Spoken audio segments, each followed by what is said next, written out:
ஆண்களா பெண்களா?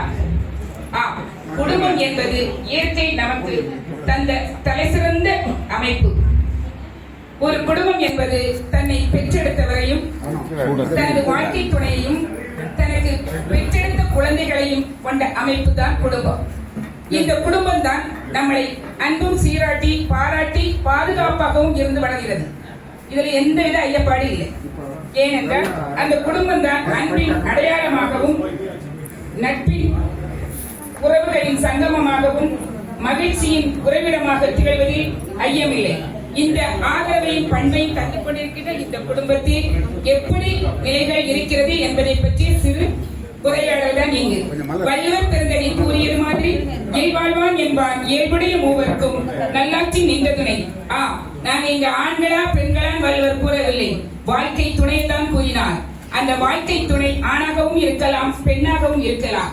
அதுவாகத்தான் இன்று கருதொழாக கொண்டு ஆண்களே என்ற அமைப்பில் 3 சகோதரிகள் திருவண்ணாமலை மாவட்டத்திலிருந்து அறிவியல் பட்டதாரி ஆசிரியர் கு ஜானகி அம்மா அவர்களை வருக வருக என்று வரவேற்கிறேன். ஆண்களே என்ற முறையில் திருமதி கு ஜானகி அவர்களை தங்கள் கருத்துக்களை வைக்குமாறு அன்போடு அழைக்கிறோம். உங்களுக்கு வாங்கம்மா, வாங்க. ஆண்களை பற்றி முதல் எடுத்து விடுங்க. அறிமுகம் இல்லாமல் வந்தோம், அடிக்கடி பேசிக் கொண்டோம், உறவுகளுக்கு மேலே உயிரானோம், காலங்கள் கடந்து சென்றாலும் கடைசி வரை தொடர வேண்டும் அனைவருடைய நட்பு.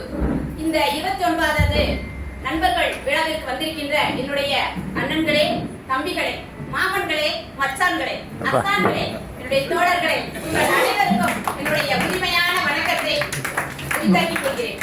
நான் பேசுறதுலே தெரிஞ்சிருக்கும் உங்களுக்கு, நான் உங்க கட்சி தான் ஆற்றல் பத்தி தான் பேச போறேன். அது மட்டும் குடும்பம்னா என்னங்க? கொடு இன்பம் அப்படிதான் வரையறுக்கப்பட்டிருக்கு.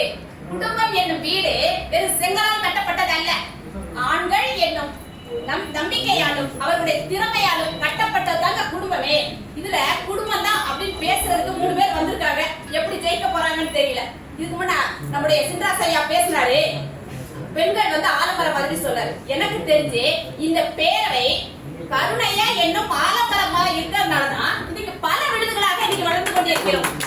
பெண் எவ்வளவுதான் வளர்ந்தாலும் பனைமரம் தாங்க. யாராவது அதுல நிழலுக்கு சாய முடியுங்களா?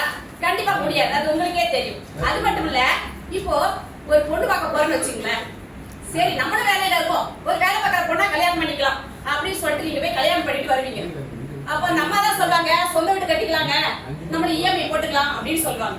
நீங்களும் அவங்கள நம்பி ஒரு 2 மாசம் தான் இஎம்ஐ கட்டிருப்பாங்க. அப்புறம் பார்த்து என்னங்க அக்கௌண்ட்ல பணமே இல்ல, இது ஏன் பணம், இது ஓ பணம், நீ கோட்டை தாண்டி வரக்கூடாது, நானும் வரக்கூடாது அப்படின்னு சொல்லிட்டு அன்னைக்கு முட்டுக்கட்டை போடுவாங்க. நம்ம இனமெல்லாம் ஓவர் டைம் பண்ணி பிபி சுகர் கொலஸ்ட்ரால் தான் வந்திருக்கு. அந்த பக்கம் பாருங்களேன், டயட்ல தாங்க இருக்கிறேன், ஆனா தொப்பை மட்டும் எப்படிதான் வருதுன்னு தெரியலங்க. இதெல்லாம் தெரியாத உங்களுக்கு திறமையை யாருமே வேலை செய்யறாங்க, இத பேசுறாங்க பாருங்களேன். இதுக்கு அடுத்து ஒண்ணு சொல்ற முக்கியமான ஒரு விஷயம், எல்ஐசி 1 நிமிஷம் தான் இருக்கு. எல்ஐசி யார் பேர்ல கட்டுறோம்? ஆண்கள் பேர்ல தான் கட்டுறோம். ஏன் தெரியுமா? தான் இல்லாமல் இருந்தாலும் தன் பிள்ளைகள் நன்றாக வாழ வேண்டும், குடும்பம் நன்றாக வாழ வேண்டும் என்பதற்காக. அடுத்தது கடன் யார் பேர்ல வாங்குறாங்க? ஆண்கள். உங்க பேர்ல தான் வாங்குறீங்க. ஏன்னா எந்த ஒரு கடன்காரனும் தன் மனைவியிடம் கேட்டுக்கூட கூடாது என்பதற்காக.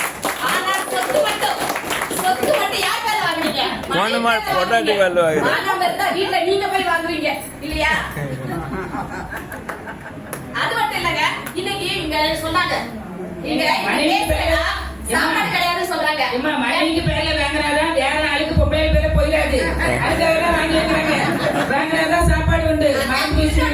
நடுவு சொல்றாங்க சாப்பாடு கிடையாது. யாருக்கு சார் அவங்க சாப்பாடு வேணும்? அவங்க சுத்தி போட்டுட்டு டெலிவரி பாய் வேலை பார்த்துட்டு நைட்டு 12 மணிக்கு வந்து சாப்பிட்டா அம்மா சாப்பாடு போடுறான்னு பார்த்தா தட்டுல போடுறதுல நெட்டுல போட்டுட்டு இருக்காங்கயா. இந்த சாப்பாடு யாருக்கு வேணும் சொல்லுங்க. அப்ப அந்த ஐயா கேக்குறாங்க, ஊருக்குள்ள இருந்தவங்களாம் தெரியாதவங்க லைக் போடுறாங்க, நீ ஐயா லைக் போட மாட்டேன்னு கேக்குறாங்க. அதுக்கு அந்த ஐயா சொல்றாரு, ஏமா பார்த்தவெல்லாம் உன் சமையல பார்த்தவன், நான் மட்டும்தாமா சாப்பிட்டவன் அப்படின்னு கேக்குறான். அது மட்டும் இல்லையா, இப்போ இந்த அவைக்கு இந்த பேரைக்கு வர்றதுக்கு திறமை பேசிட்டு இருக்கிறோம் இல்லையா, நாமெல்லாம் என்ன செய்யணும்?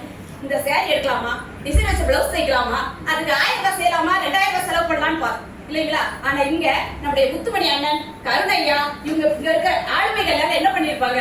வரவங்களுக்கு சாப்பாடு எப்படி கொடுக்கலாம், அவளை எப்படி தங்க வைக்கலாம், எவ்வளவு பெரிய வேலை தெரியுமா? அதெல்லாம் விட்டுட்டு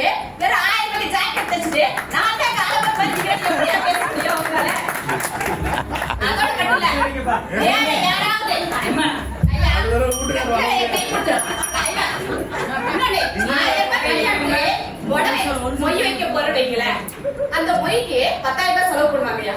உண்மையிலே சொல்றேன், நம்ம ஆளு இந்த 1000 ரூபாய் பாக்கெட்ல சுமார் பூரா சுத்திட்டேன். காப்பா வைப்போம், காப்பா வைப்போம். ஏன்னு கேட்டா ஒரு ஜட்டியை பார்க்கறத கஷ்டப்பட்டு நான் விட்டுட்டேன். இது 6 மாசம் வரும். ஒரு துணி கூட இல்லையா? 1000 ரூபாய் சேர் கட்டப்பட்டு இது 1000 ரூபாய் ஜிபே பண்ணல சொல்ற அம்மா இவங்க எல்லாம் பேசிருக்காங்க. திறமையை குடும்பம் நடத்துவதே கண்டிப்பாக ஆண்கள் தாயா. Very good very good very good very good.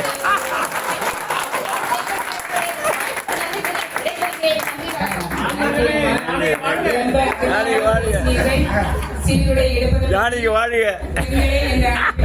கொஞ்சம் கவனிச்சுக்கங்க. சீக்கிரம் வாழ்க. சீருடை இல்லை, பிளவுஸ் எல்லாம் இது மாதிரி தைக்காதீங்கன்னு அப்ப முதல் மரியாதையில வந்த மரியாதை வர முடியும்.